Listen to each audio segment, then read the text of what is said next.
আসসালামু আলাইকুম রহমতুল্লাহ। আপনার কাছে দেশটা স্বাধীন হওয়ার পর কেমন লাগছে? আমাকে বলছেন?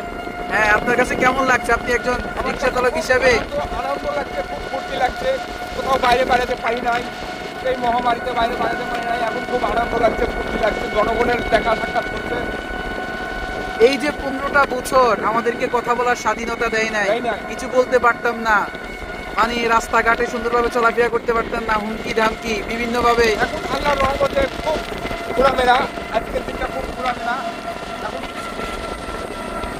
আজকে দিনটা অন্যরকম লাগছে না? সবাই নিজের মত প্রকাশ করার স্বাধীনতা পাচ্ছে। বাংলাদেশ, বাংলাদেশ স্বাধীন। এই সরকারটা আমাদেরকে কেমন করে রেখেছিল? এই সরকারটা আমাদেরকে বন্দি করে রেখেছিল 16টা বছর। এই সরকারটা আমাদেরকে বন্দি করে রেখেছিল। আজ আমরা বন্দি খুলসা। ঠিক। 16টা বছর পর আজ আমরা বন্দি খুলসা।